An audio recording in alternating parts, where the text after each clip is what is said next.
Talk to us about what this appointment would mean from the board. Why Emmett Shear? Well, this is all very fast changed. So Emmett Shear, this announcement came through, at least the reporting came through from our team on the ground in San Francisco about 30 minutes ago. And this was after overnight, as you were saying, we were looking at these negotiations between the board and Sam Altman. Sam Altman was actually in the offices of OpenAI over the weekend. So now, as you say, we have the news that Emmett Shear, formerly the CEO of Twitch up until the early part of this year, has been appointed as the CEO. It's quite the dramatic turnaround, given that we were reporting on the fact that the board and Sam Altman were negotiating over potentially his return.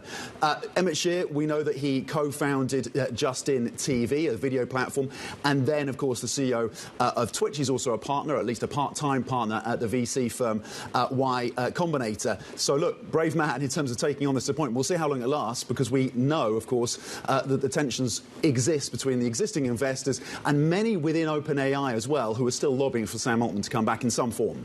Well, I think what's interesting is that even though there are all of these kind of fluctuations to the story, we still don't actually know what the initial falling out was actually about at a time when even Satya Nadella, the CEO of Microsoft, had to get involved. Absolutely, and he was taken by surprise. Our reporting saying that Satya Nadella of Microsoft, of course, was stunned by this announcement that came through on Friday, particularly as it came through just days after the development summit led by OpenAI. Satya Nadella was on stage there with Sam Altman. What the reporting seems to suggest is it's a combination of factors. One is a concern about the risks and just how quickly this technology was being developed at OpenAI. We know that Sam Altman was driving the commercialization of this project. And the other was also about, it seems, some of the other business projects that Sam Altman was building up in terms of trying to raise funding for chips around AI. He wanted to start up a business on that front.